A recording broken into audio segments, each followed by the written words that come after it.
Napakahalaga na tahimik at payapa ang buhay. What will people not give just to have peace? Hindi pa siguro ito labis na maunawa ng mga taong hindi pa talaga nakakaranas magulo o maguluhan. Pero yung mga nagdurusa ng mga magugulong isip, nababagabag, nalilito, napakadali na sabihin talagang mapakahalaga yung kapayapaan sa buhay.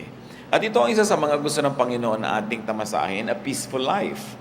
The Lord says, "My peace I give to you, my peace I leave with you." At yung kapayapaan, sabi niya, na hindi katulad ng ibinibigay ng mundo, kundi yung kapayapaan na galing talaga sa ating Ama. Ano nga ba yung kapayapaan na yun? At napakahalaga, paano yun nakakamit sa buhay? The life of peace, how to have and enjoy a life of peace. Yan po ang ating pag-aaral at nawa kasihan ng Panginoon ang ating fellowship sa sandaling ito. Ama namin, salamat sapagkat kayo Diyos ng kapayapaan, katiwasayan, katahimikan. Nawa ito ang aming maunawa at ito rin ang aming matamasa sa buhay na ito. Patawarin niyo po kami sa mga kasalanan namin, Panginoon. Punuin niyo po ang mga kakulangan namin. Linisin niyo po ang aming mga karumihan. Itindig niyo kami sa iyong harapan, Panginoon, ayon sa iyong awa at habag. At nawa, kayo po ay mangusap ng may kapangyarihan, maunawa namin at maipamuhay ang nakapagpapalaya ninyong karunungan. Lord, speak in power and majesty. Heal us of our spiritual sicknesses. Strengthen us and empower us, even physically, so that we may have the strength to focus on your word and on your blessing to us. Be our speaker, Father. Kayo po ang maging tunay na tagapangaral. Gamitin nyo lang lingkod nyong kasangkapan, pero yung karunungan nyo ang aming marinig at ang aming maipamuhay ngayon. Salamat po sa ngalan ng iyong anak na si Jesus. Amen. Kapayapaan, napakahalaga. How to have and enjoy peace. Proverbs 15:17. Contemporary English version po ang ating babasahin. A simple meal with love is better than a feast where there is hatred.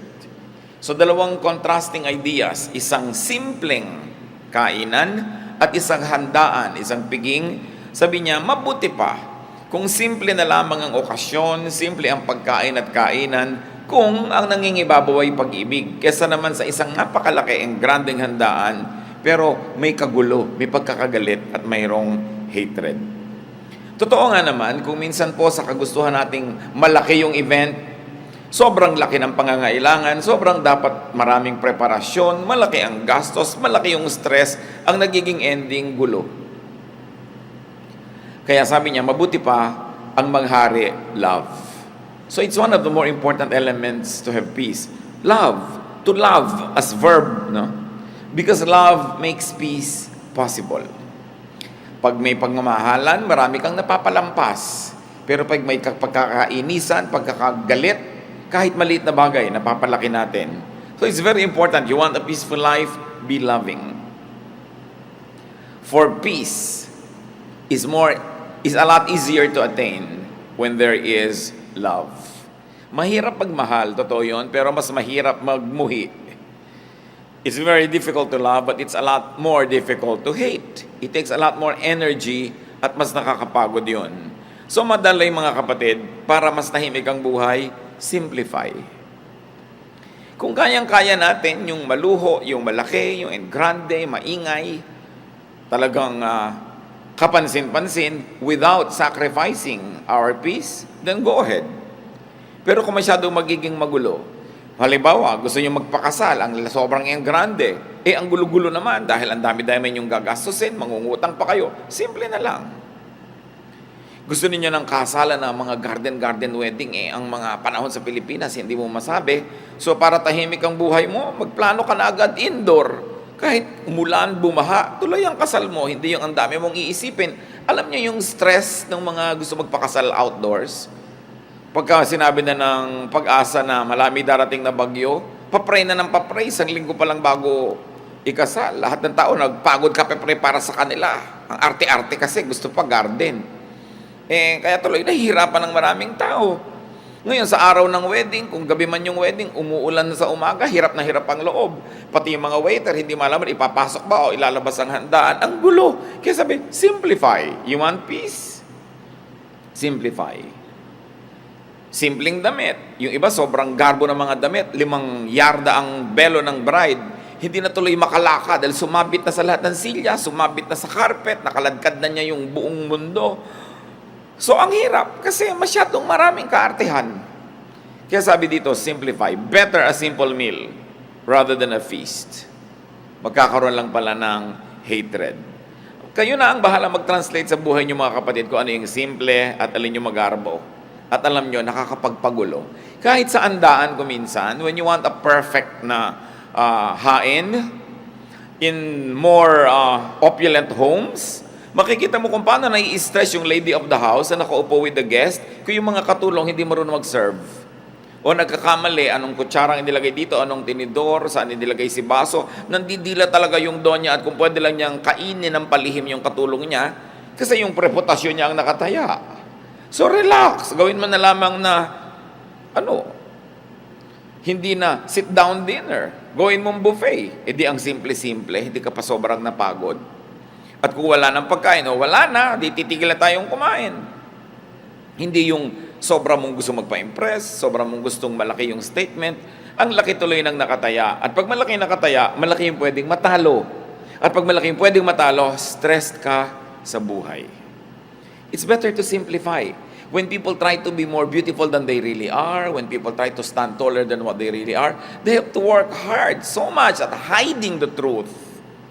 Hindi tuloy sila nakakapahinga. Mabuting simple, mas mabuti yung inaamin mo na lang yung totoo ka as much as possible.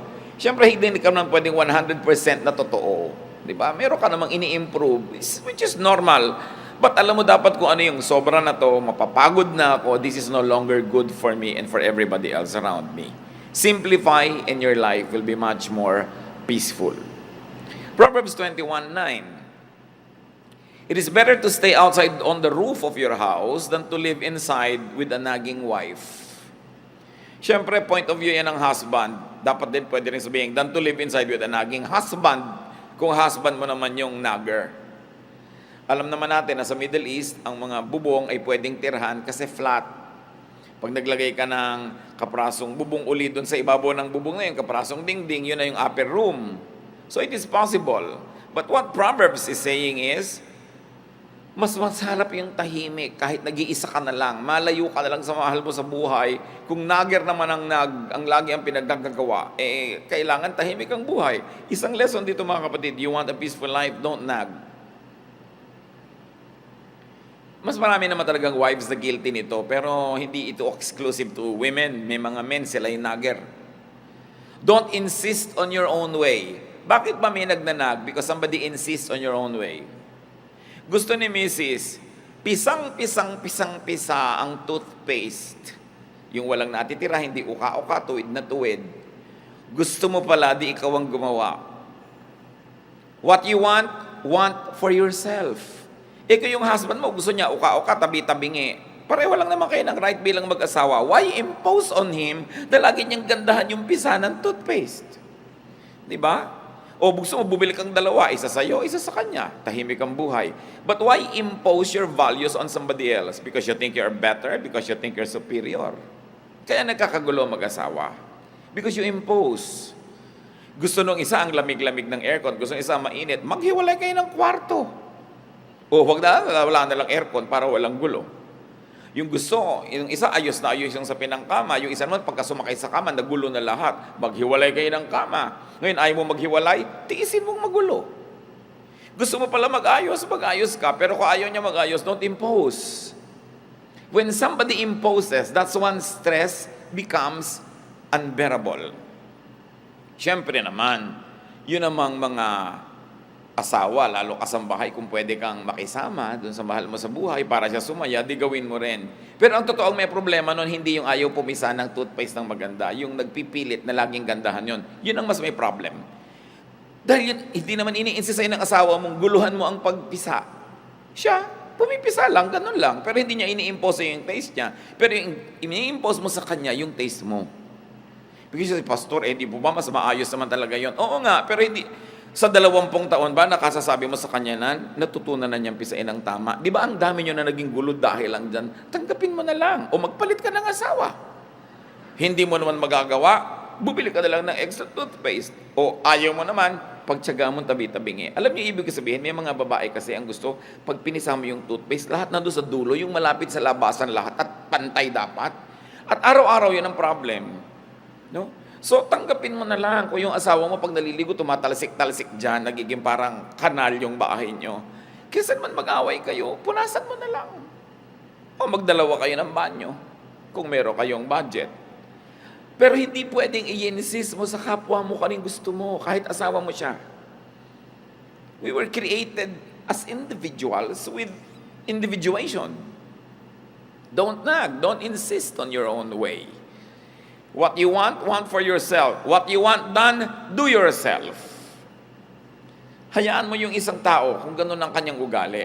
Pero siyempre, kung kakausapan naman ito yung kabila, pagbigyan mo naman yung misis mo kung magagawa mo. Pero alam niyo, yung likas ay likas eh. Can a leopard change its spots?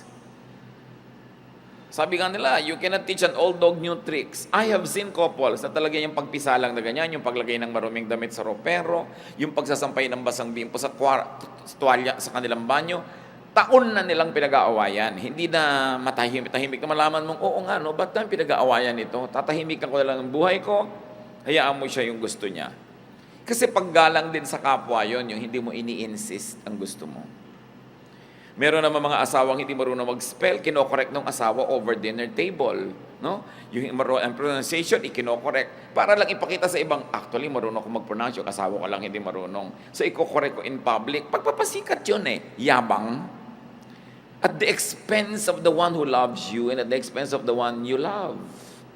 So, dapat mga kapatid, if you're above 25, especially above 35, alam mo na yung mga ways na troublesome, at alam nyo na yung ways na peaceful. Go for peace. Most of our troubles are self-manufactured. Ngayon, kung ikaw naman yung asawang ninanag, don't invite nagging para din tahimik. Do your part, do your duty, do what you must. Kung pwede mong pagbigyan, para tahimik kayo, di pagbigyan mo. Move on time.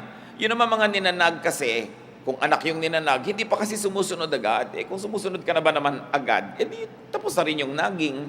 Many people nag because they don't get the results that they want. So you want them to stop nagging, give them what they want. They'll stop. Now, if you want naman to stop this trouble in your life, change your standards so you don't have to nag. Both parties have to do something to have peace. Especially in a home, it takes at least 2 people to make trouble. At kung ikaw yung laging ninanag, do things well. Lalo yung mga anak, may karapatan naman ng mga magulang yung inag kayo because ninuhubog kayo sa tamang ugali. Tsaka siyempre sila yung may authority sa bahay So, kailangan ka mag-conform sa ganong authority. But family members, stay away from vexations. Kung ikaw yung may tendency to nag, check yourself and nag less. Change your standards. Value peace in the home more than your sense of orderliness or your sense of what should be. Ngayon, kung ikaw naman lagi yung ninanag, pagbigyan mo yun ng nanag para tumigil na rin siya habang kaya mo.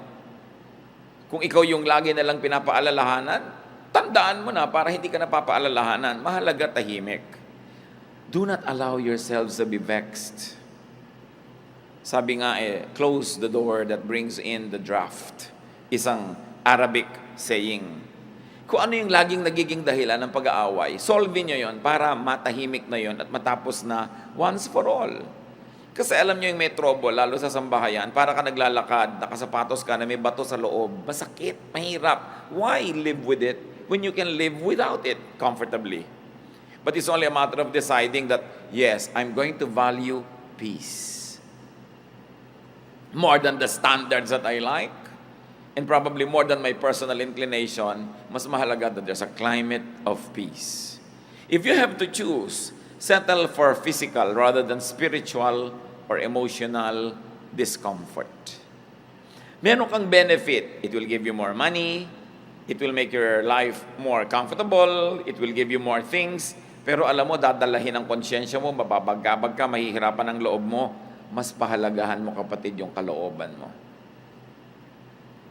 Nothing outside the body can compensate for something that is sick inside it. Lalo kung espiritu o puso. So magbigay na, maglingkod. para ka nalang matahimik. Kesa i-insist mo lagi, this is my right, this is my right. Pero lagi naman kayo nag-aaway, sige na nga.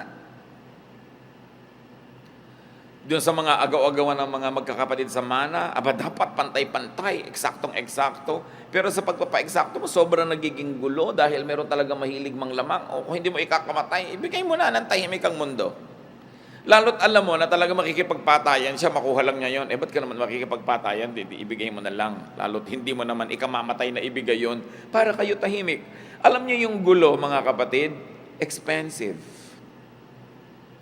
You say, pagka naman ibinigay ko, mawawalan ako ng ganitong halaga. Pero ang bagkanong nawawala sa iyo na tumataas ang presyon ng dugo mo, nagkaka-stress ka, tumataas ang blood sugar mo, naapektuhan ang iyong kidney, naapektuhan ang iyong desisyon, naapektuhan ang itsura mo, yung mukha mo. May cost yun, hidden cost. Most of the time, we pay for those costs without knowing it. Na mas nalulugi tayo sa pagpipilit nating maging dapat makatuwiran, dapat yung right ko, dapat yung duty niya, dapat ganyan. Pero kakahanap mo nun, lalo't ayaw na maibigay sa'yo, gumugulong buhay mo, gumugulo din yung iba. Ang mahalaga, tahimik. Kaya ang sabi ng Panginoon sa Matthew 5:41-42, if a soldier forces you to carry his pack 1 mile, carry it 2 miles. When people ask you for something, give it to them. When they want to borrow money, lend it to them. Ang kahulugan lang nito, kung alin yung makakapagbigay sa inang kapayapaan kahit merong konting cost, pahalagahan mo yung kapayapaan. Nung araw po yung mga Roman soldiers, they could force any citizen of the countries that they conquer to carry their pack for 1 mile. So pag kami mga nagmamarch na Roman soldiers, gusto niya ipadala yung gamit niya sa'yo, pwede niya talagang hingin yon, 1 mile. Duty mo yon dahil citizen ka nung empire na yon. Pero sabi nga, pinipilit ka magdala ng 1 mile, gawin mo pang 2. Kung yun na ikakatahimik ng buhay mo. Kesa pagpipilit mo na ayoko, pero gumulo naman ang buhay mo, dalin mo na nakapag-exercise ka pa. Yung may umuutang sa'yo, tago ka ng tago, dumadaan ka pa sa bintana, halos magkahulog-hulog ka, nagkakasinusunungaling ka sa pagtatago, may ipapautang ka naman, pautangin mo na nang umalis na. Tahimik ka na, kaysa ayaw umalis sa tapat ng bahay mo. Ang sinasabi lang ng Panginoon dito, maraming bagay na may halaga, hindi lang pera ang mahalaga. So kung yung pagpaparaya, yung pagbibigay, yun ang makakapagpatahimik sa buhay mo, yun na lang ang pahalagahan mo. Marami mo sabi, hindi yata dapat, hindi dapat. But look at your life kung tahimik kayo. Kung payapa kayo. Kahit naman ayaw mong pumayag, pinipilit ka pa rin nila eh. Kahit tumatanggi ka, nandyan pa rin hanggang hindi nila nakukuha yung gusto nila. So it's up for you to decide, which is more important to me at this point. Matahimik ako at mawala siya sa harap ko, o ipagpilitan ko na ayaw ko magbigay sa kanya. Another way, of course, to peace is to do your duty. Katulad nga nun, yung soldier, pinagbubuhat kanya ng 1 pack for 1 mile, it's your duty, do it. Tulad din ng mga husband, hindi naman natin gustong konsentihin yung mga husband na ayaw ayusin yung paggamit nila ng mga banyo, pero duty nyo rin to please your wife. The Bible tells the husbands, please your wife. At hindi mo naman ikamamatay na ayusin yung pagpisa ng toothpaste, huwag mong basain yung sahig ng banyo, isampay mo ng mabuti yung damit mo doon, gawin mo na yun para tahimik ang buhay. Wala tayong kinakampihan dito. Ang lagi nating sinasabi, pareho dapat hanapin nyo sa inyong kalooban na maging mapagbigay para tahimik ang buhay. Kasi ipinagpipilitan nyo yung gusto nyo, nasusunod nyo yung gusto nyo, pero magkaaway naman kayo, hindi kayo nag-uusap. Ikaw nga, natupad yung gusto mo, doon kayo sa ganong restaurant kumain, lahat naman ng kasabay mo ayaw kumain, walang gana, ikaw lang yung gustong kumain, mawalan ka rin ng gana. So dapat marunong ka magbigay para tahimik ang buhay. And of course, the Lord also teaches us to yield. Kailangan magparaya. Go beyond the call of duty. Yung mga iba, lampas ng oras ko ng trabaho. Wala ka rin namang gagawin. Ang traffic din naman. So, bakit hindi ka nalang magtrabaho dyan para may na-accomplish ka pa? Yung sabi mo, lampas-lampas na yan sa duty ng isang anak o magulang o manugang. Mano namang lumampas ka? Kung nakapag-please ka, tumahimik ang buhay, namahal ka, kung lumaon, siya din lalampas sa dapat lang at magiging mas mabuti rin sa'yo. In other words, magpauso ka ng kabutihan. Kasi sinasabi na, if somebody forces you to walk 1 mile, walk 2 miles. no? Sabi pa nga ni Lord, sinampal ka sa kaliwa, ibigay mo pa yung kanan, ikaliligaya ba niya? Gusto mo pa? Of course, it's a figure of speech. Isang pagmamalabis. Pero ibig sabihin lang, huwag ka masyadong matuos. Huwag laging compute ka ng compute, ay lugi na ako, lampas na. Kung kaya mo pa magbigay, ikaw pa yung magbigay para magpauso tayo ng climate of peace. No? Habang kaya. Because peace has a price. Trouble has a price. Pareho lang tayo magbabayad, doon na lang sa peace. Vexation has a very costly price. Yung hindi ka matahimik, no? Gulong-gulo ka, mahal din yun. So kung minsan binabayaran na lang natin, binibili na lang natin yung katahimikan natin para rin sa ikabubuti ng ating kalusugan. And then give. Because to give is also a form of yielding. Especially when resistance or refusal would mean vexation. Siyempre, titimplahin nyo kung ano yung ibibigay, up to how much. Lagi mo kasing tinitimpla, will not giving cause me so much in terms of peace? Will giving give me my peace? Kayo ang magtimpla nun. Siyempre, ang ending dapat panalo. In the sense na tahimik ang inyong buhay. Learn from the bamboo. Bihirang kawayan ang nababali pagka merong bagyo kasi nagbibigay. Pag malakas yung hangin, yumuyuko lang siya. Yung mga punong matitigas, yan ang mga nababali kasi lumalaban sa hangin. There is wisdom in yielding. Galit na galit yung mahal nyo sa buhay, yield. Kahit hindi kayo sang-ayon. Bukas, pag malamig na yung ulo niya, tsaka naman kayo magsalita, huwag nyong labanan yung hangin na malakas kasi baka lang kayong mabali. Kailangan marunong ka magparaya. Isa pa sinasabi sa 1 Timothy 6:6-7, para tayo payapa. And religion does make your life rich by making you content with what you have. We didn't bring anything into this world, and we won't take anything with us when we leave. At totoo nga naman, wala kang dala sa mundo, wala ka ring dadalhin pag alis mo rito. So kailangan daw ang tao merong contentment. Learn contentment. Have what you like, if you can have it. But if you cannot have what you like, learn to like what you have. Then tatahimik ang iyong buhay. At kailangan ng tao kontento. Mataas ang pangarap mo, pero kung sa kadinala ng kakayahan mo, magsaya ka na doon. Mangarap ka uli, reach out farther, pero kung saka lang dinala ng araw na biyahe mo, doon ka lang nakarating, learn to be happy with it. Because you will always, if you will always desire for what you do not have, if you will always complain for the things that are not within your reach, you will only be miserable. Hindi lang nadadaan sa pagkain, sa clothing ang buhay, marami pang iba. Sabi sa Luke 12:13, life is more than food or clothing. Siyempre, metaphor yan, isang talinghaga, yung food and clothing for all the material things that we desire.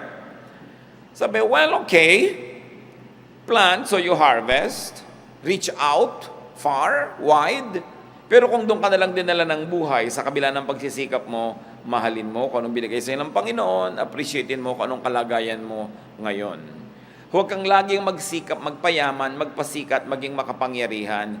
Kasi yung pagyaman, pagsikat, pagiging makapangyarihan, hindi yan garantiya na lagi kang mas sasaya kung mas sikat o mas mayaman o mas makapangyarihan. Ang problema ko minsan sa yaman, kailangan mo uli ng napakaraming yaman to maintain it. Ang problema sa kapangyarihang natikman, kailangan mo ng mas marami pang kapangyarihan to maintain it because somebody else likes it.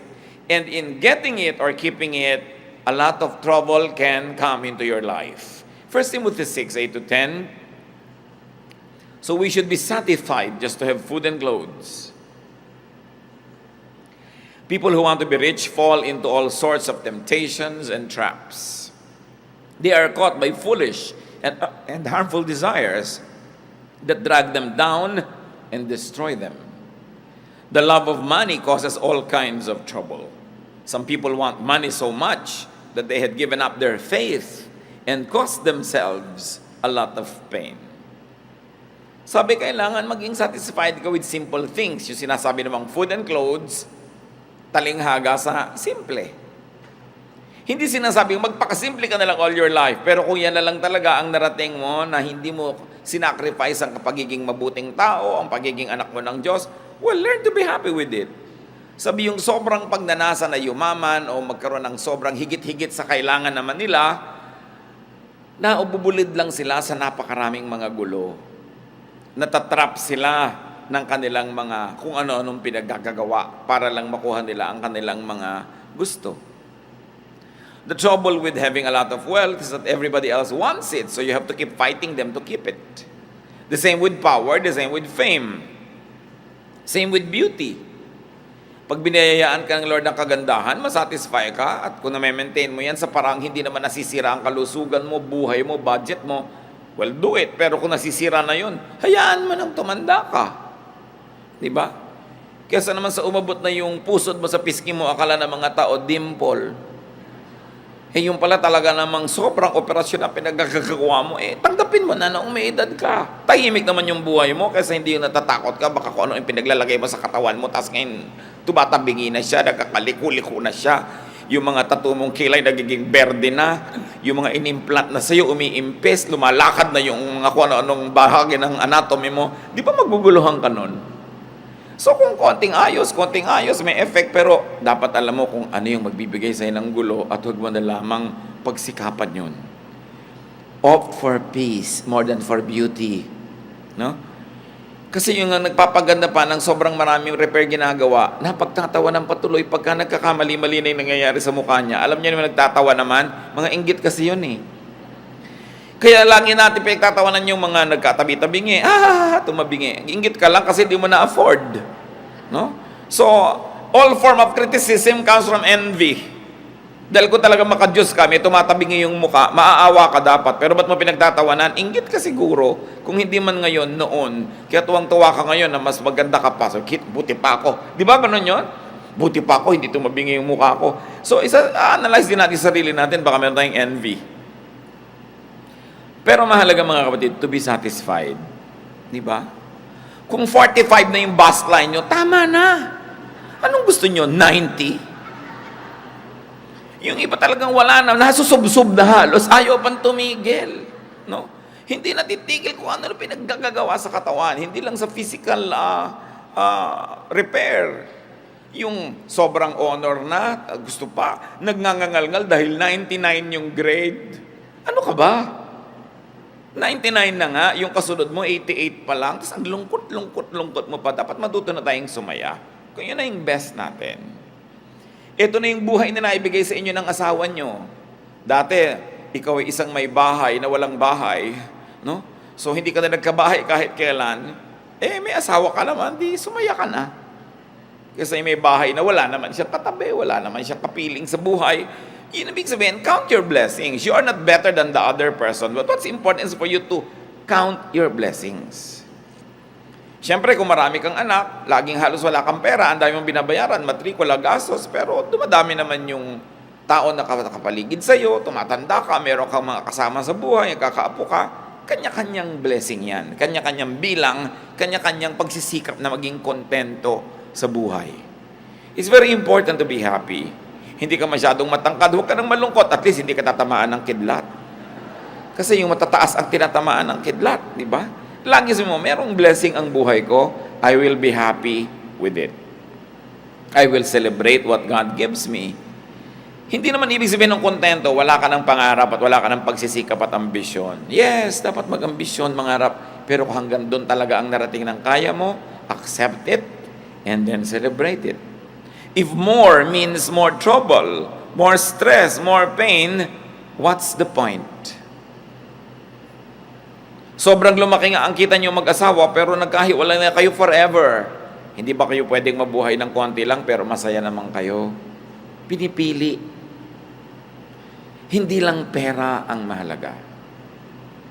Merong mga mag-asawang hindi na nagkasama kahit kailan dahil puro laging palaki ng palaki ang babayaran, kukuha ng uhulugan, babayaran, hanggang namatay na yung isa, o kung ano na yung nangyari, hindi na kayo nagkasama. What's the point? Hindi ko naman sinasabing huwag kayo maghiwalay para maghanap buhay, pero hanggang kailan? When do you stop? When is enough? Enough. Ang tao dapat tututo ng contentment. The length of one's life is constant and limited. More power more money, more beauty doesn't mean more enjoyment. Mas marami pa nga nagpapakamatay na maganda kaysa hindi maganda. Mas marami nagpapakamatay na tagumpay kaysa bigo. Mas marami nagpapakamatay na mayaman kaysa mahirap. So nakikita natin, hindi naman masamang yumaman o maging sikat o maging makapangyarihan. Pero kung hindi naman yun ukol para sa inyo at sobrang hirap para lang i-maintain, what's the point? Nakikita nyo, di ba ang mga bundok, iba-iba yung height? Pero ang totoo, pag tinignan nyo yung earth from far, far away from the moon, parang bilog, ibig sabihin, hindi naman kita yung agwat ng mataas, mababa, parang pantay lang. Ganon din tayo mga tao. Pantay-pantay din tayo. Mukha lang tayong hindi pantay-pantay pag tinitingnan natin sa malapit. Pero sa malayo, pare-pareho lang tayo na hindi natin alam kung gaano tagal tayong mabubuhay. At kung naging maingat tayo, malusog at pinalad, pare-pareho siguro lang na ang buhay aabot hanggang 90, 100, kung sobrang mahaba, 110, pero wala namang mabubuhay ng 1,000, 2,000 years. Pare-pareho lang. In other words, what am I trying to say? No?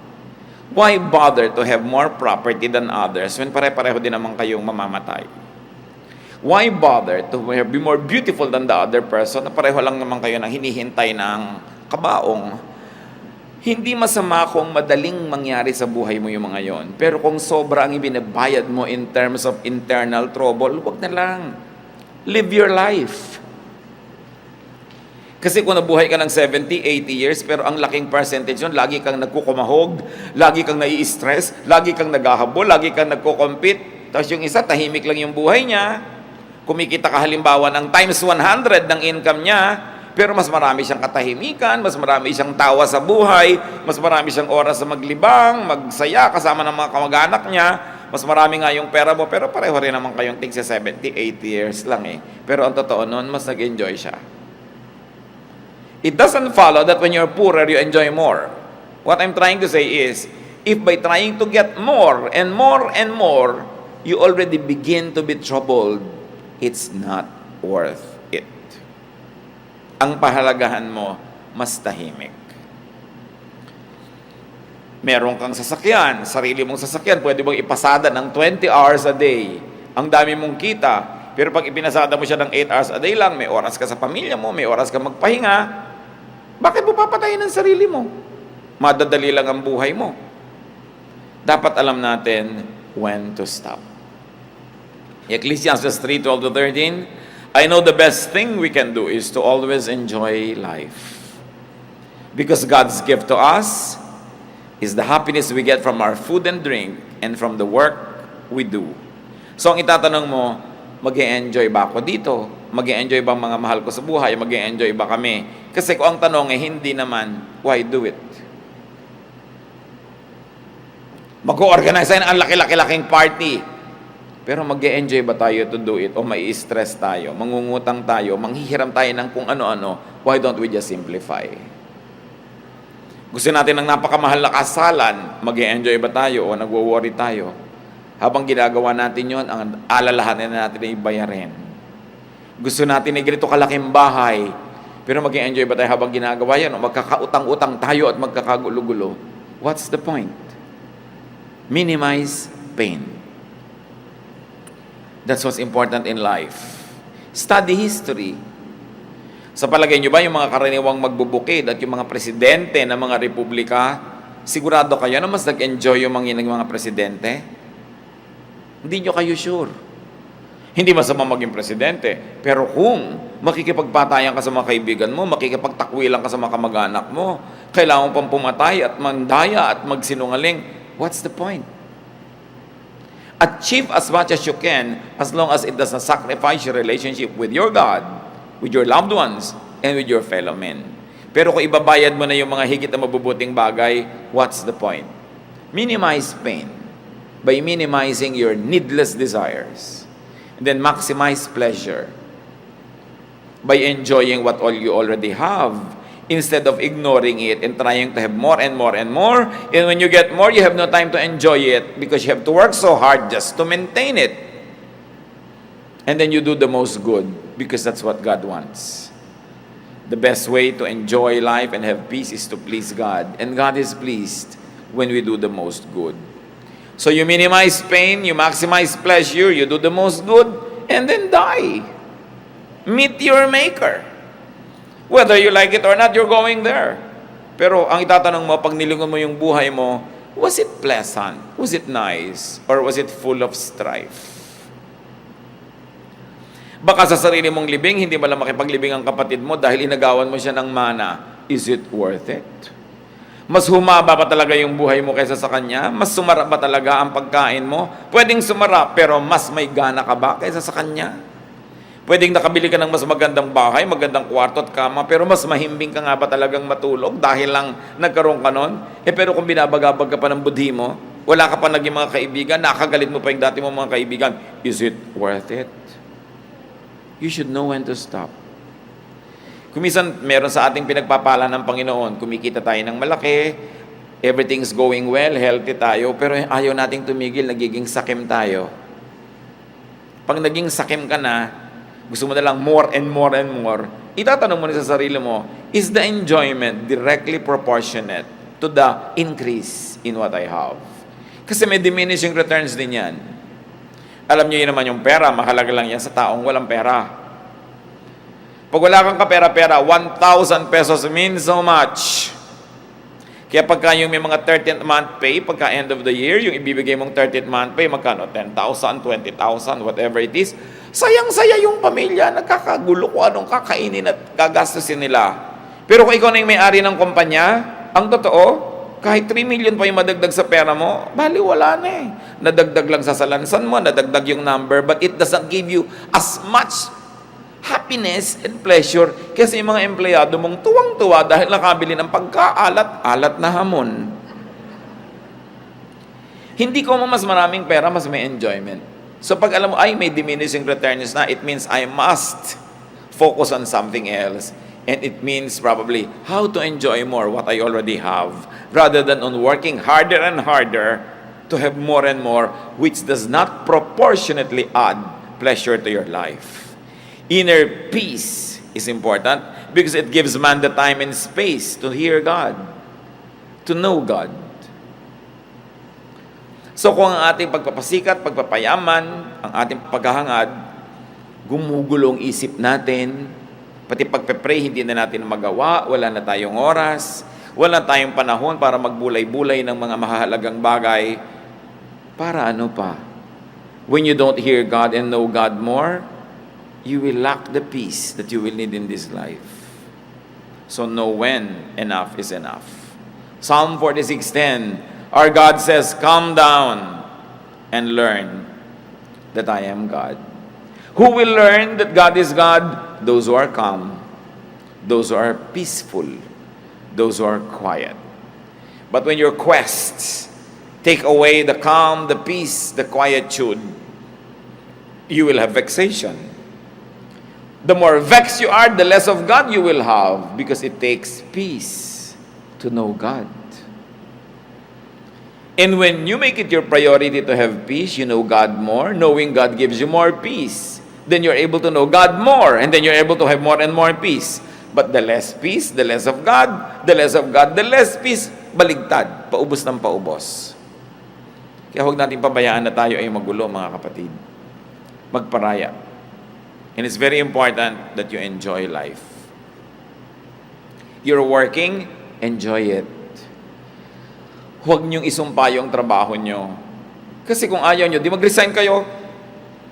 Kung ayaw naman mag-resign, di mahalin nyo. Kesa nandyan, tas ayaw nyong mahalin, wala naman kayong choice, hati ang loob nyo. Ba, nagpipinta ka ng mga gulong ng jeepney, kung yun ang trabaho mo. Tas inaiinis ka, nagagalit ka sa buhay mo, inuumpog mo yung sarili mo habang ginagawa mo yun. Pero kailangan mo rin namang gawin, lugi ka dahil ginawa mo, tas hindi ka nag-enjoy. Kailangan mo rin namang gawin, di-enjoyin mo na siya. It's important to teach yourself to love what you do. Yan ang itinuturo sa atin ni Solomon eh. Find pleasure in what you do. Huwag yung ay Lunes na naman, ay umaga na naman. Ano mas gusto mo namatay ka na kagabi para wala ng umaga? Huwag nyo nga pinagsasasawing, hay, umaga na naman, laging, wow, Lord, thank you. May umaga na naman, I have another day to eat, to drink, to enjoy life, to make money, or to do something nice. It's always a privilege. Lahat ng hindi pwedeng iwasan, dapat enjoyin. Kasi hindi mo lang pwedeng iwasan, enjoyin mo na. Yan ang sign ng intelligence if it's not a sign of spirituality. But in any case, brothers and sisters, always prioritize your inner peace. Lagi niyong itanong, ano ang effect nito sa inner peace ko? O mga dalaga na mahilig magpakasal sa garden. Alam niyo kung bakit nakakainitan ko yung garden wedding na yan? Kasi ako yung nagkakasal. Nakaka-stress. No? Ako minsan ang lakas-lakas ng hangin, parang layag na binta na yung belo ng babae. Daling kaya ng hangin tong babaeng ito nang malaman niyang hindi tamang dito siya nagpakasal sa ibabaw ng bundok. No? So, sasabihin mo, okay, gusto namin ng ganitong wedding, pero may kakaroon ba ako ng inner peace? Na lagi ako nag-iisip, paano kaya yung weather? We cannot control it. O, ibaba mo na lang, maglagay ka na lang ng mga plastic na halaman dyan sa loob at kumanwari hardin. Lagyan mo ng mga tuko kung gusto mo. Para hardin na hardin ang effect. Hindi ka pahihikain. No? So, ano ba talaga ang gusto mo sa buhay? Will it give me inner peace? Ayaw ng anak mo ng isang kurso, ipinagpipilitan mo. Will it give your anak inner peace? Will it give you inner peace? Anong gusto mo lang? Gusto mo lang magkaroon talaga ng anak na engineer o dentista kahit hindi kayo peaceful? Ayaw ng asawa mo na ganito ang gawin mo sa bahay ninyo, pero gustong-gusto mo. Ang tanong is, will it give me inner peace? I want to arrange the furniture, pero walang budget. Will it give you inner peace? Will it give the other members of your family inner peace? Bihira kasi natin, mga kapatid, nilalagay sa equation yung peace. Okay, nagagalit ako sa kanya, gusto ko siyang kausapin. Will it lead to peace? Will your method bring about peace? Okay, naihinga mo yung gusto mong sabihin, sumaya ka, namura mo yung gusto mong marahin, napagalitan mo yung gusto mong pagalitan, but did it bring peace? If it didn't, it's not worth it. Because we, the children of God, are to be called peacemakers. Hindi lang tayo nabubuhay para pagbigyan yung katinang bibig natin, na yung gusto natin pawalang salita, kahit maanghang yun, o mahapdi, o masakit, o matalim, papawalan mo. Ang tanong, will I be called a child of peace? A peacemaker. After I have done this, always have peace. And make it your ministry to give peace. Not always to give a lesson, to give a lecture. Give peace. Pag kayo nagbibigay ng kapayapaan sa inyong kapwa, hindi nyo sila kailangan itali sa inyong paligid. Sila na mismo ang magbo-volunteer na susunod-sunod sa inyo, sasama sa inyo, kasi peace ang napapala niya. Pero pag laging gulo ng isip, bagabag, lalayo sa inyo. Gusto nyo ba yun? Bakit ang daming magagandang babae o magagandang lalaki nilalayuan ng asawa? Kasi hindi peaceful ang buhay nila. Merong dating babaeng mahal na mahal si lalaki, pero after 20 years, ayaw na niya, sinusumpa niya, hindi ko na kaya. Sabihin niya, ano hindi niya kaya? Yung gulo ng loob. Huwag na, di bali na. Kung guwapo ka, di bali na may pera ka, ayoko na. Kasi ang mahalaga talaga, peace eh. So give peace. Allow others to be peaceful. Hindi ko mo lamang ikaluluwag ng loob mo, ibinuntun mo na sa kapwa mo, siya naman ang nahirapan. Be kind. So ang tanong, what vexes you? Anong gumugulo sa isip nyo? Ano nagpapagulo sa kalooban nyo, mga kapatid, na pwede namang tanggalin para huwag na lang kayo maguluhan? Tanggalin nyo na para gumaan ang buhay nyo. Kung kaya nyo mabuhay ng wala yon, what's the point? Diba? Kaya mahalaga yung confession, you confess to God because you have peace. Nagko-confess ka sa kapwa mo, hinihingi mo ng tawad yung kasalanan mo kasi you will have peace. And many times, it is our admission of our wrongdoing that will pave the way for a peaceful relationship. Pahalagahan natin yon. No? Hindi lang magkaroon ng pera, hindi lang makagbili ng ganito at ganon, kundi tumahimik ang ating kalooban. Maiksi ang buhay ng tao. Kahit bigyan ka pa ng 100 years, what is that compared to eternity? Sayang ang bawat araw at bawat sandali kung sa halip na tahimik ay magulo. Sayang ang lahat ng ating paghihirap kung ang magiging ending, magkakagulo lang, magkakagalit lang ang mga tao. It's pointless. God is God of peace. And if there's one gift that God would like us to enjoy, it is a life of peace. But for us to enjoy it, we must be able to identify the causes of vexations and troubles, and in the name of Jesus, get rid of them. Open your hearts up to God and allow His methods of peace, His ways of peace, which is to be humble, to be kind, to be contented, and to be willing to be corrected. Don't always insist on your own way. Sabi sa Corinthians, love does not insist on its own ways. Mas pilitin natin na maging mapagbigay kesa mapag-impose. Mahirap kasama yung laging gusto niya, siya ang nasusunod. Pwedeng masunod siya ng masunod, but after a while, wala na rin susunod sa kanya. Mawawalan ka na rin ng kasama. Don't always impose yourself. Give peace to people who think otherwise, who like something else. Kanya-kanya lang ng panahon, bigayan dapat ang buhay, lalo sa mag-asawa at sa pamilya. Ama namin Diyos, siyasatin niyo po ang puso namin ngayon kung kami po ay payapa, tahimik ang aming buhay. Dalawang uri ng kaguluhan, maaaring kaguluhang dahil sa aming pamamaraan ng buhay, at meron mga kaguluhan na espiritual na kung tutuusin, meron din kaming pananagutan kung bakit kami nasuot sa magulong spiritual life. Pakita nyo sa amin ang mga pagkakamali namin para maituwid, Panginoon. Pakita nyo rin yung pagiging naming selfish when we insist on our own ways. When our peace means trouble for other people. Teach us, Lord, to balance na may bigayan na marunong din kami magparaya para kumisa naman. Sila naman yung payapa. Kahit kami ang magbigay. Sa lahat ng mga pamilya dito, Panginoon, na ngayon ay pinaghaharian ng gulo, kanya-kanya, agawan, awayan, pataasan ng mga pride, kanya-kanyang mga kasakiman. Patawarin niyo kami at ipakita niyo sa amin ang pananagutan namin at nawa maging daan kami, Panginoon, para gamutin niyo ang aming mga pamilya. Bless every family represented here. And through the people that hear your word and obey your word, O God, let your peace come into every family. Even workplaces, even communities and organizations. Pero una ngayon ang hinihiling namin, Panginoon, siyasatin mo ang puso namin at ipakilala mo, ipamukha mo sa amin ang mga pamamaraan, ugali, pag-iisip namin na kalaban ng kapayapaan. Nagbubunga pa ng gulo. Gulo sa aming kalooban, gulo sa aming kapaligiran, gulo sa aming mga relasyon. Teach us your ways, O God. Your ways that are peaceful and peaceable. Your ways that not only bring about peace in us, but also promotes peace wherever we go. Teach us and make us agents of peace. Lalong-lalo, Panginoon, kung kami may influensya, maybe our office, our job, our work, our job description, our rank, our title. Sinusuko namin ito, Panginoon, para maging kasangkapan mo ng kapayapaan. Lalong-lalo ang aming mga dila na madalas sa katabilan nagiging sanhi ng gulo imbes kapayapaan.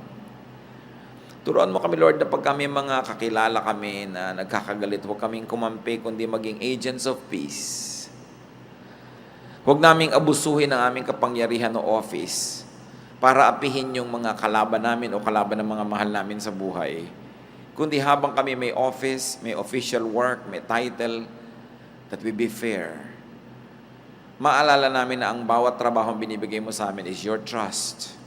And you want us to be agents of your peace and fairness and justice. Teach us, O God. Magbulay-bulay tayo, mga kapatid. Pakinabangan natin ang sandaling ito. At nang tayo'y magiging lalo pang tahimik, ang lahat ng kilala natin ay matahimik dahil sa ating impluensya. At ating mga tahanan, mas lalong magkaroon ng kapayapaan dahil sa ating mga pamamaraan. Lord, in silence, May you allow us to reflect. With strength and dignity and laughter, very expensive commodities. Hindi madali na maging kagalang-galang, maging malakas, at maging cheerful about the future kung hindi ka nagtataglay ng mga kailangan mo para maging ganon ka. Learn from the lady. Matuto tayo sa kahanga-hangang babaeng ito. Salamat, Panginoon, dahil kayo patuloy na nagtuturo sa amin. At ngayon humihiling kami ng paglilinis at ng pagpapakain sa aming espiritu. Turuan niyo kami akayin, matuto kami sa mga katuro ang aming tutunghayan at liwanag niyo ang siyang maging gabay namin. Kayo po ang mangaral, gamitin niyo lang inyong lingkod bilang inyong kasangkapan. Lead us, teach us, empower us, and glorify your name.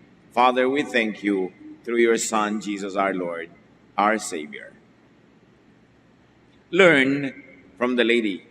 Proverbs 31, 10 to 12. A wife of noble character, who can find? She is worth far more than rubies. Her husband has full confidence in her and lacks nothing of value. She brings him good, not harm, all the days of her life. Ito ang description ng isang butihing ina sa kanyang anak na lalaki sa pagpili at panunuri ng kanyang mapapangasawang babae. At sabi, napakahusay ng babaeng marangal. Ang pagkatao ay malinis. Napakahirap daw matagpuan ng ganito, mas mayaman pa ang lalaki magkakaroon ng ganitong kabiyak kesa sa yung punong-puno ka ng mga mamahaling hiyas. Iginagalang daw ng lahat ang kanyang asawa na lalaki pagka ganito ang babae at may tapat at tiyak na pananalig at pagtitiwala ang lalaki sa kanyang asawang babae dahil mabuti lang ang dinadala niya sa kanyang asawa, hindi pangit, hindi masama. The lady is good, is a good wife, partner, family, leader, and member. That's why the husband has full confidence in her. At sa panunuri natin sa kanya, tingnan natin ating mga sarili, hindi lang ito pang babae, ito yung pang lalaki, pang matanda, pang bata, pang lahat ng taong makadiyos at magiging pagpapala sa kanyang pamilya at sa lahat ng kanyang makakasama sa buhay. Proverbs 31, 13 to 14. She selects wool and flax and works with eager hands. She is like the merchant ships, bringing her food from afar. Marunong siya maghabi, gumawa ng tela. At syempre, ito nung panahon na hindi naman laging may nabibiling commercial tela. Para ka magkadamit, ka maghabi ka. At napakalaking hanap buhay din na ito ay maibenta mo sa mga willing na bumili. At para daw siyang isang barkong nangangalakal, sari-saring mabubuting bagay ang iniuuwi pag dumarating na ito mula sa paglalakbay. So the lady works for and with profit.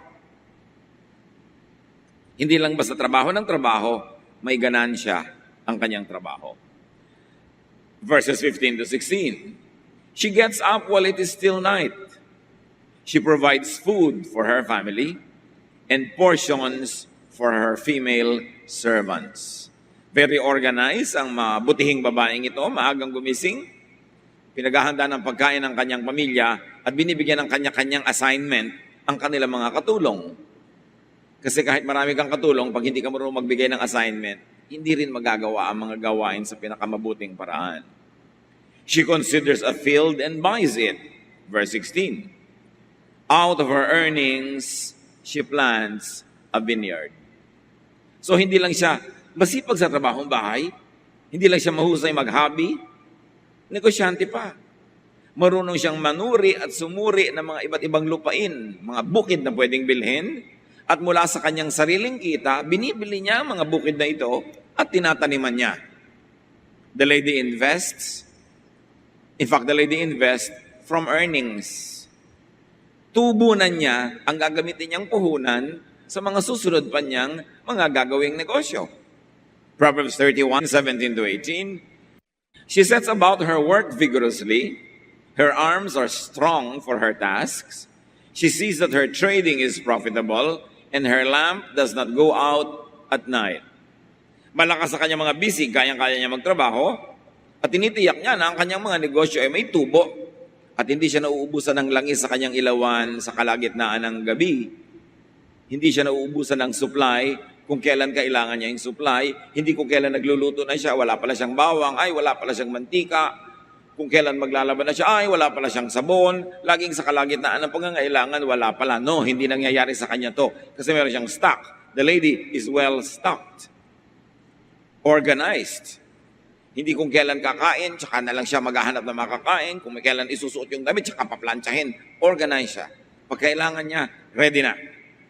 Proverbs 31:19-20. In her hand, she holds the distaff and grasps the spindle with her fingers. Nananahi pa siya.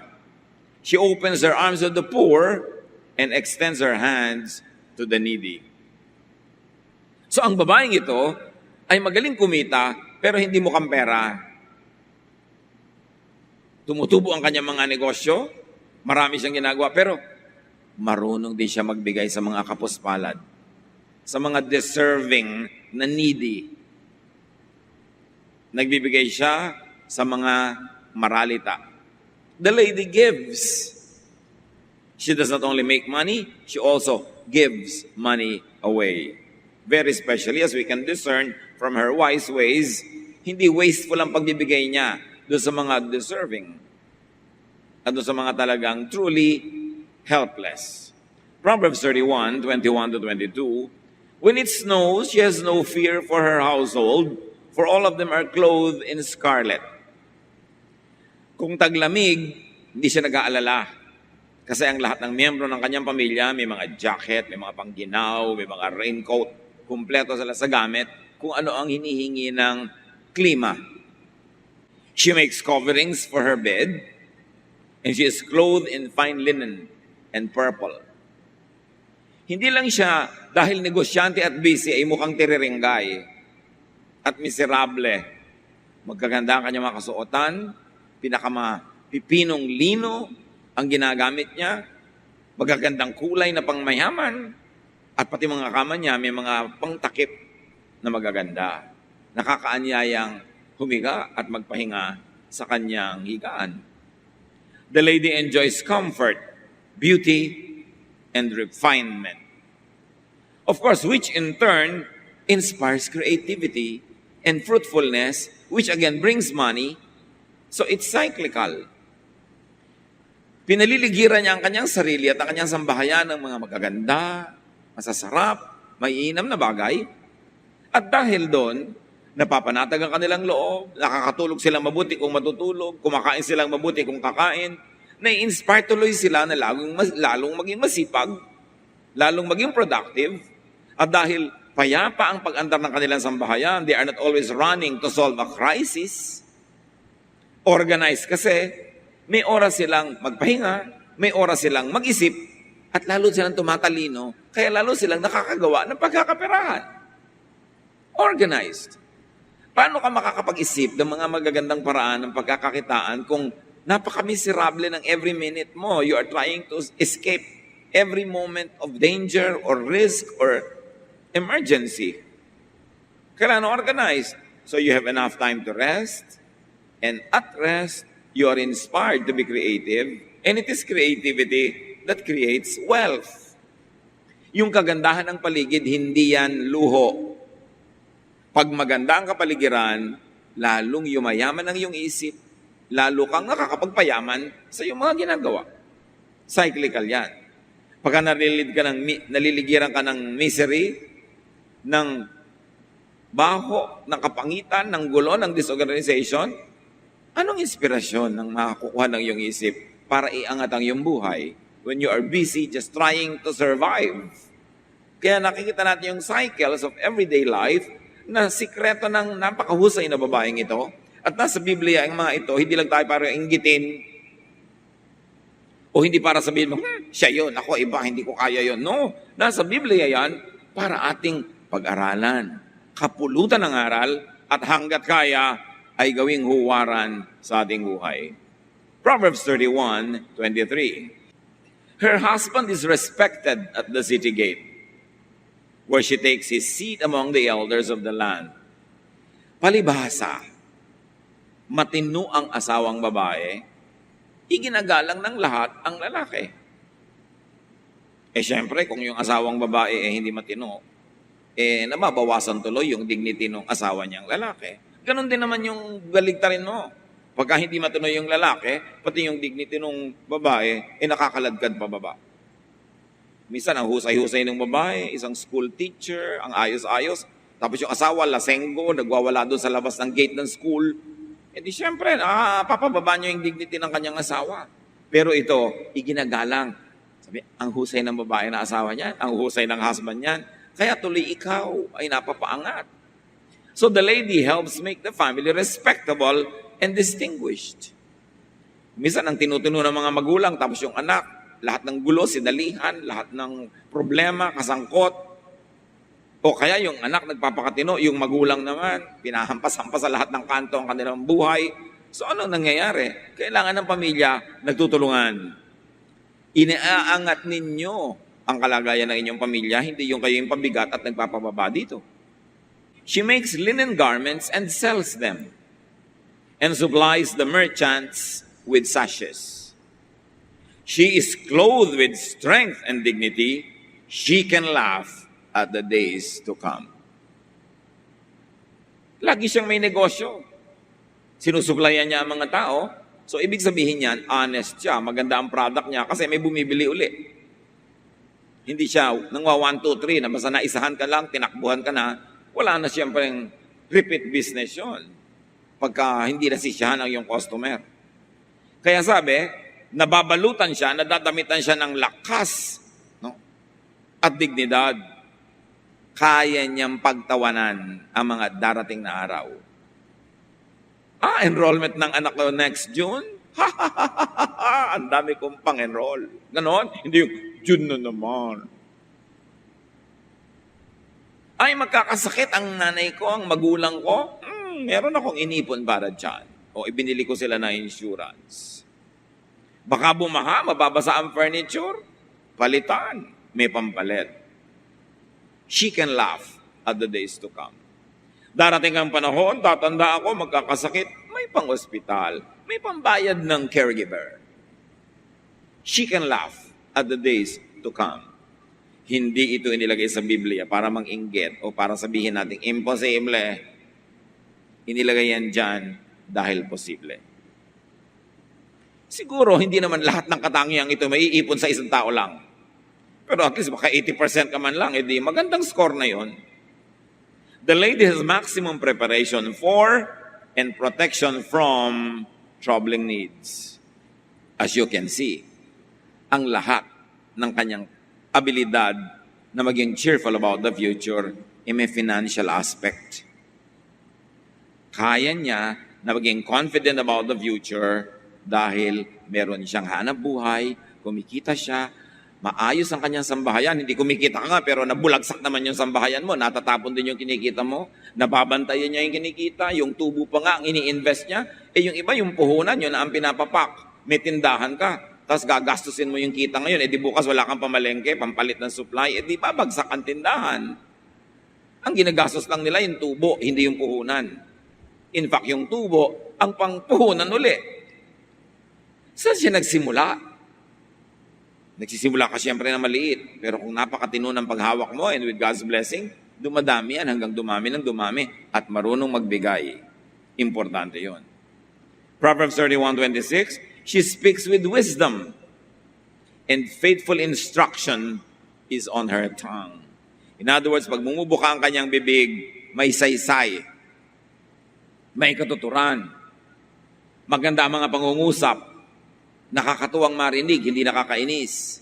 Nakakapagpalamig ng ulo, hindi nakakagalit. Kaya marami siyang negosyo. Kasi sa pagnenegosyo, kailangan. Gusto ka ng mga tao because people buy only from who they like. People supply only to whom they like.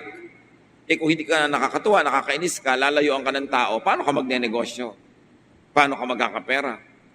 So, mahusay siya magsalita. Mga kapatid, maging mahusay lang tayo dito sa department na ito. Ang dami ng kasunod na mabubuting bunga kung mahusay kang magsalita.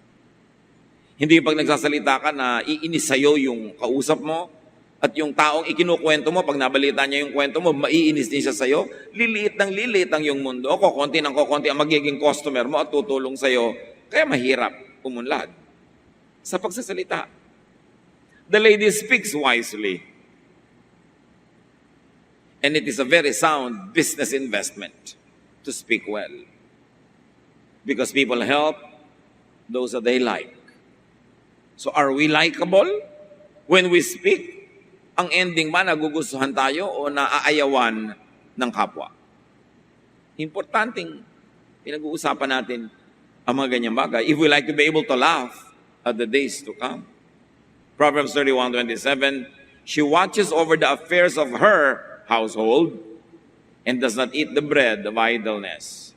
Aba, maraming tao, babae man o lalaki, they really watch over the affairs of other people's households. Itong babaeng ito, palibhas at matino, binabantayan niya ang nangyayari sa kanyang sambahayan. Pero meron naman, walang ginabangan, kundi kung anong nangyayari sa kapitbahay. Ano nangyayari sa buhay ng may buhay? Pagkakapirahan ba yun? Matutuwa ba tayo, ang mga tao sa atin kung ganun tayo? Sabi, hindi siya tamad kahit kailan. Lagi siyang may ginagawa. Lagi siyang may ginagawa. Either kumikita, gumagastos, o nagpapahinga. Siyempre, kasama sa mabuting buhay, gumagastos ka rin.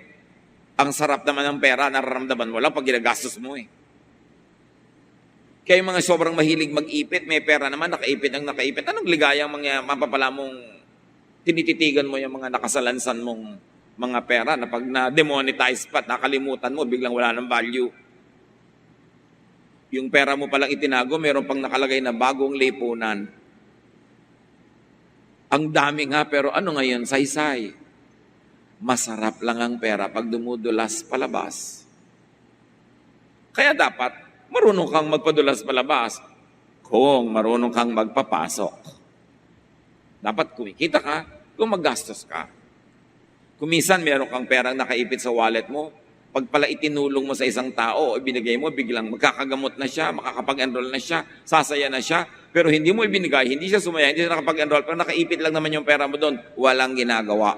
The power of money is felt best when it is being spent, when it is being given away. Therefore, earn it so you can have something to spend or to give away. The lady manages her household well and is not lazy. Bakit mahalaga sa important business practice na masaya ang bahay mo, organize ang bahay mo? Kasi kahit ang laki mong kumita sa labas, kung pag-uwi mo, sabog-sabog yung bahay, nawawala yung asawa mo, nawawala yung anak mo, ang gulo-gulo, bukas, puyat ka, hindi ka na rin makakapag-desisyon ng mabuti, maapektuhan din negosyo mo. Para ang negosyo sa labas ay maging maunlad, maayos, kailangan maayos ang tahanan. Kasi doon ka nakatayo, doon ka nanggagaling, doon ka nakatindig. Pagka yun ay pag-ewang-gewang, pagka yun ay unstable, pagka yun ay troubled, your business will be affected. Your work will be affected. Your profession will be affected. Kaya ang matatalinong professionals, inuuna nilang ayusin ang kanilang sambahayan. Dahil mahirap mag-succeed sa labas kung ang gulo-gulo sa loob ng iyong pamilya. Her children arise and call her blessed. Her husband also, and he praises her. Nakita nyo? Bago pa nauso ang women's liberation, ang feminism at kung ano-ano pa, itong babaeng ito, kumikita ng sarili niyang income. Hindi siya nakaasa sa asawa. Ngayon, kung ikaw naman ay walang income sa labas, pero naka-full time ka sa bahay, kaya naman nakakapagtrabaho yung asawa mo, kaya siya kumikita, kaya siya nakakapagnegosyo. Kasi ikaw ang nagpapaandar ng bahay na inuuwian niya, kinakainan niya, pinagbibihisan niya, nililiguan niya. So kasali ka talaga sa kanyang negosyo. Hindi ka dekorasyon. Huwag mo sasabihin, housewife lang po ako, wala po akong trabaho. Walang trabaho. Hindi ba tubero ka kanina sa bahay mo? Hindi ba security guard ka? Hindi ba caregiver ka sa biyanan mo? Hindi ba nurse ka sa mga anak mo? At hindi ba kung ano-ano pa ang mga role mo sa iyong asawa? Hindi ka ba karpentero sa inyong bahay? Hindi ka ba manager? Hindi ka ba administrator? Ikaw na nga lahat yun. Tapos sasabihin mo, wala po akong trabaho, housewife only.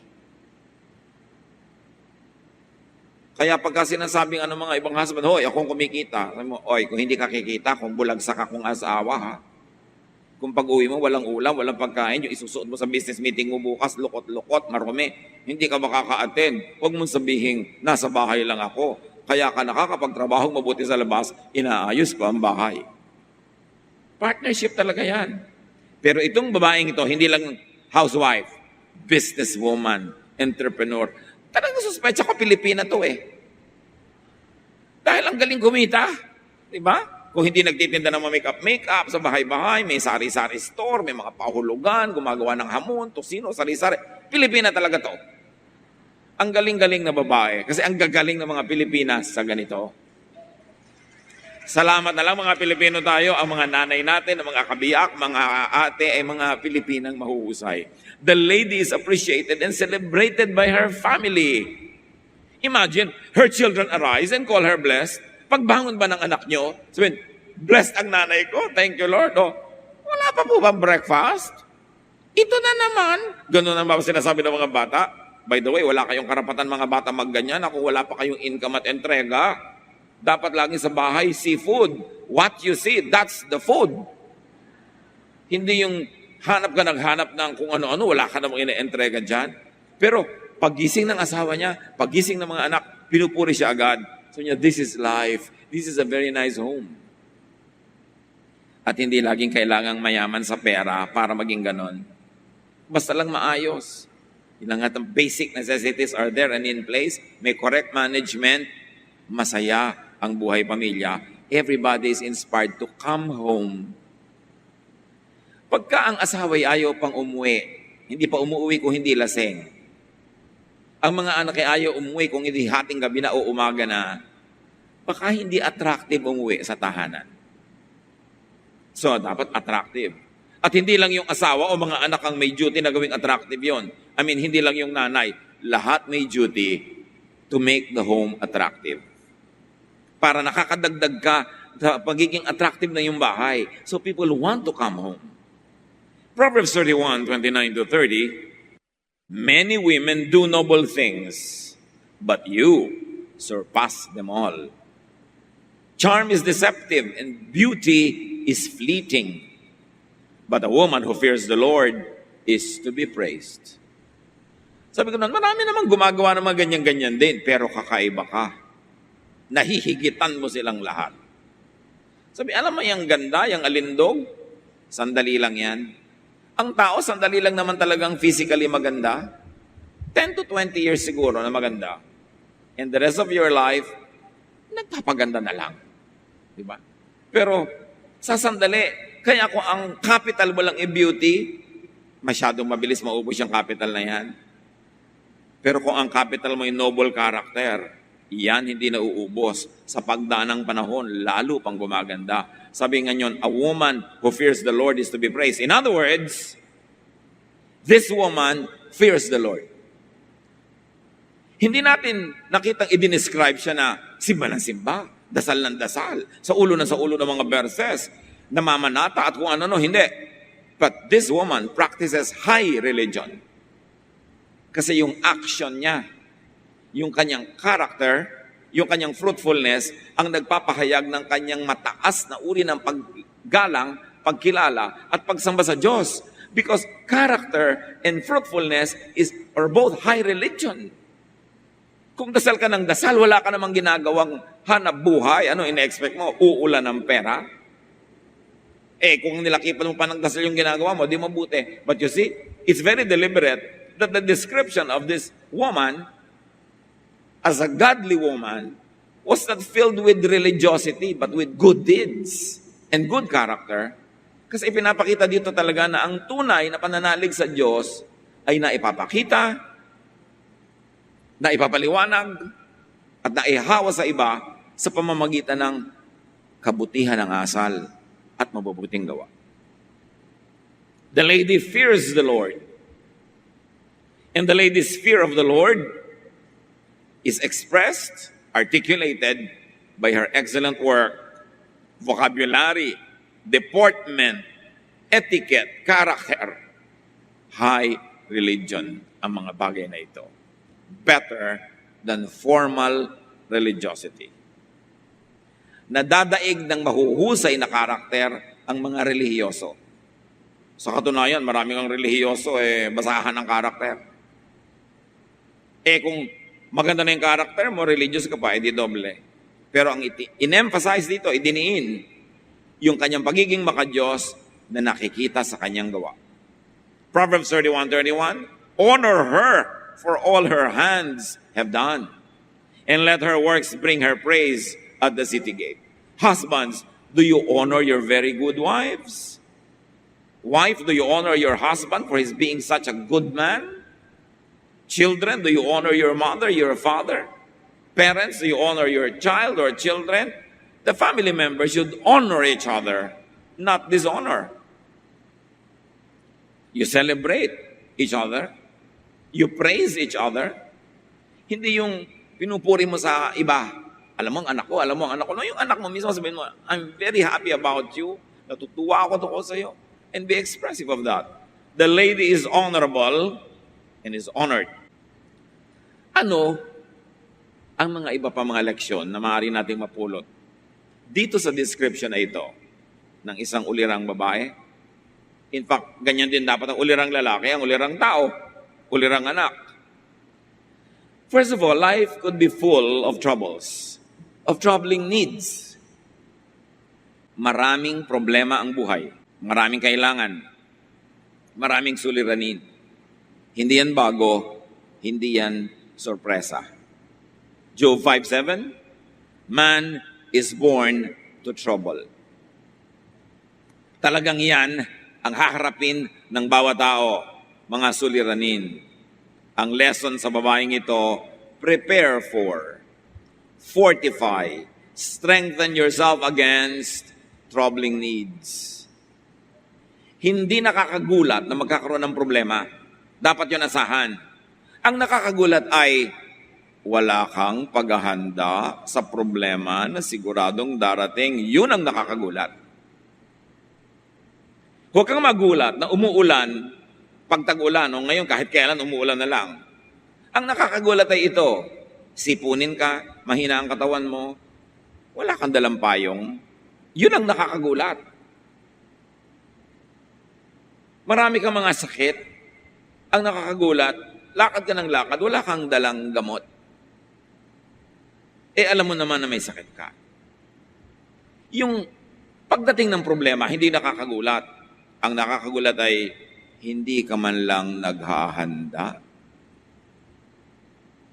Nakakagulat ba yung exam ng estudyante? No. It's part of student life. Pero ba't hindi ka handa? Alam mo naman may exam lagi. Alam mo na may ipapas na homework, may ipapas na project, may deadline yon. Ba't di mo masubmit? Yun ang nakakagulat. Alam mong may pangangailangan, di mo yun nasikaso. Tapos aasa ka na, papasa ka. Yun ang malaking kabiguan sa buhay, mga kapatid. Umaasa kang umani na hindi mo tinanim. Magpapapray ka, ipagpray mo naman na gumaling ang baga ko. Matapos mong lunurin yan sa 3 anggatdam na alak. Matapos mong puyatin ang sarili mo araw-araw, ubusin ang sarili mo, ang pera mo sa mga walang kwentang pagkain, at matapos kang manigarilyo ng manigarilyo, ipagpe-pray ko na gumaling ka. Alam mo ba na ang prayer ay pag-ani ng itinanim? Pag hindi mo itananim, kahit mangisay ka ng kape-pray, hindi mangyayari yun. Kasi sabi, you harvest what you plant. Inaani ang itinanim. Akala nung iba, ang prayer magic. Na pag nag-pray ka, mababaliwala na yung katotohanan na pinabayaan niya ang kalusugan niya at magically gagaling siya. No. May sakit ka ngayon, pinabayaan mo nung nakaraang taon, nagpe-pray kang gumaling ka, well, magtanim ka ngayon ng kabutihan sa iyong katawan, magsimula kang magpagamot, kumain ng masarap, masustansya, magpahinga, tanggalin mo yung mga bisyo, at baka next year gumaling ka. Pero huwag mong asahan ngayon, nagpray tayo, gagaling ka. Magic ang tawag doon. Pero yung, sabihin mo, ipagpray mo naman na pumasa ako sa exam. Nag-aral ka ba? Hindi. Di sasayangin mo oras ko pananalangin. Ipanalangin mo man, magkapera ako sa pangangailangan ko next month. May itinanim ka ba? May pinautang ka ba? May negosyo ka ba? Naghanap buhay ka ba? Umi-expect ka ba ng sweldo? Wala.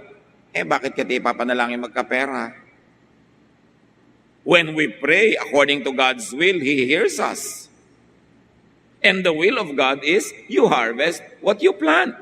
Hindi natin naintindihan yung prayer. Akala natin, pagmamagikin mong Diyos. Kaya bakit po kaya ako pray ng pray? Hindi naman dinidinig. Dininig na. Hindi po sinasagot. Sinagot na. Ang sagot ay no. Hindi mo ba nadinig? No. Ang laki-laking no. Dahil nagpe-pray ka na umulad ka sa buhay, ang tamad-tamad mo. No. Magpakasipag ka para ka umunlad. You harvest what you plant.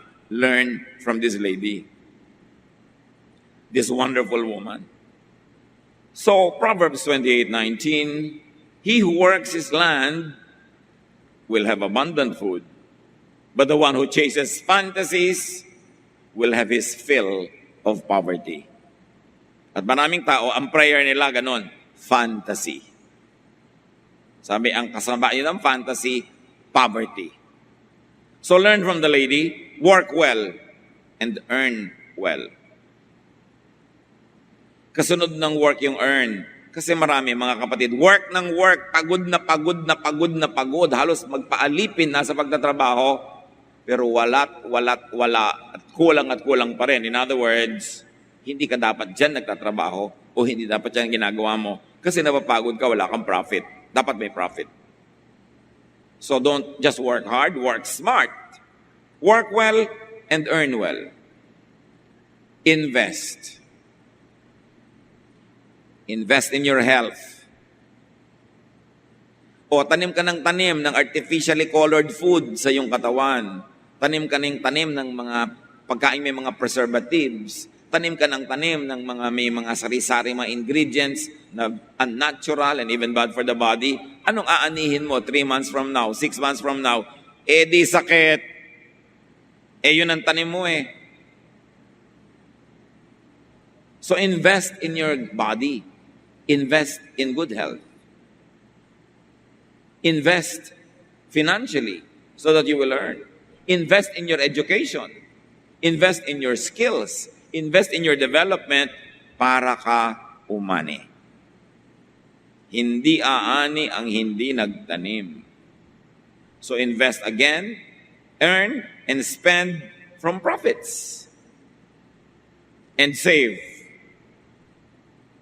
Earn more than save. Marami sa atin expert sa pagtitipid. Ay naku, talagang expert. Pero bakit hindi tayo maging expert sa pagkita? Nagpapakahusay ka na rin lang, huwag na lang sa pagtitipid. Sa pagkita ng mas maraming pera, para hindi mo kailangan magtipid. Pero puro, anak, magtipid ka, anak, magtipid ka. Ba't hindi mo sabihin, anak, kumita ka. Anak, huwag ka na mag-electric fan, gasto sa kuryente. Bay sabihin mong, anak, dagdagan mo, kita mo, magnegosyo ka, paasensoy mo ang sarili mo para 5 electric fan ang nakatutok sa'yo at liparin ka. Huwag kayo magkasaya ng tubig, maligo lang kayo 1 tabo. Ba't di mo sabihin, kumita ka para marami kang pambayad sa tubig? Tipirin mo ang ulam. No. Kumikita ka ba ng tama? Bakit hindi ka kumita ng mas tama? Humanap ng trabahong mas tama, magnegosyo para ang ulam natin. Pagkarami-rami, may ipapamigay pa tayo sa iba. Alam niyo yung pagtitipid, virtue yan kung wala ka ng choice. Pero dapat ang unahin mo, kumita ng marami para di mo kailangan magtipid. And then nagsisave ka kasi sobrang dami na, hindi mo maubos, nagsisave ka na lang. Pero hindi ka nagsisave dahil wala. Palitan natin ang mentality natin mula sa pagtitipid tungo sa pagkita more. So sabihin niyo sa katabi niyo, kumita ka pa more. Diba? Para di tayo tipid ng tipid. Dapat lakihan natin yung income natin. So, kasama niyan, learn from the lady, give. Sikreto talaga yan ang prosperous life. You give. Inhale ka ng inhale. Subukan mo mag-exhale. So, nga, practice. Pag sinabi ko inhale, inhale kayo ha. Huwag mo na mag-exhale hanggang hindi sinasabing wag. Inhale. Exhale. Ganon. So, pag may pumasok, may ibibigay ka rin palabas. Kailangan marunong ka magbigay. Kasi kung hindi ka mag-exhale, sasabog ka. Mamamatay ka. Ganon din, pag nakakatanggap tayo, bigay. May nagregalo sa'yo, may ibibigay ka. May nagregalo sa'yo ng isang bagong damit, kung hindi man yun ibibigay mo sa iba, pipili ka ng mga ibang damit mo na nagugustuhan ng kung sinong kilala mo, ibigay mo. Pag may pumasok, may lalabas. Para fresh ng fresh ang flow, ang cycle of blessings, the circle of life. Another learning from the lady, make and keep a happy family. Yan ang tunay na kayamanan. Sa mga dahilang na ipaliwanag na natin. Because enjoyment and stability in the home makes you more creative, makes you more fruitful. And learn from the lady, enjoy. Ang laki-laki ng kita mo, tas mukha kang basahan. Hindi ka mamustura, magbihis. Pag nagpupulbos ka, lata na yung nakukuha ng espongha mo, wala nang pulbos. Bubili ka na ng bago, may pambili ka. Diba? May pagkain kayo, sarapan. Yung mahihiga ka sa kama, bakit naman sako? Wala ba kayong pambili ng linen? Kung meron, sarapan ang buhay. Kasi baka mamatay ka na bukas. Hindi mo na nalasap. Sayang. Enjoy, because happiness, pleasure, and enjoyment are good capitals. Magandang puhunan yon yung masaya ka, pag ginawa ka.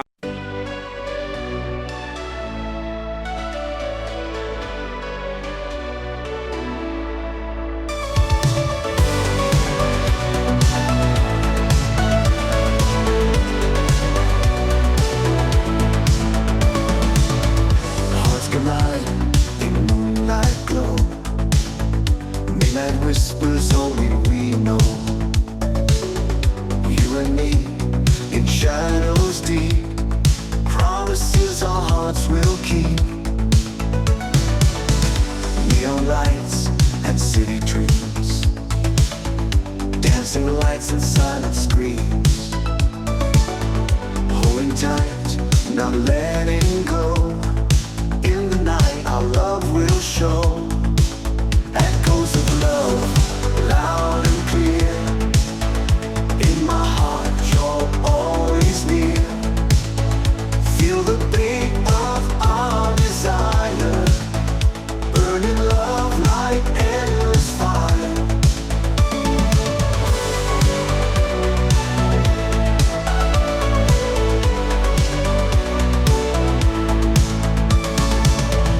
Waves crash under summer skies, love reflected in your eyes. Holding hands, we chase the stars, dreaming big no matter far. Oh, our hearts, they beat as one, in this night till dreams are done. Lost in love, our spirits soar. Keep me close forevermore. Echoes of love, loud and clear. In my heart, you're always near. Feel the beat of our desire, burning love like endless fire.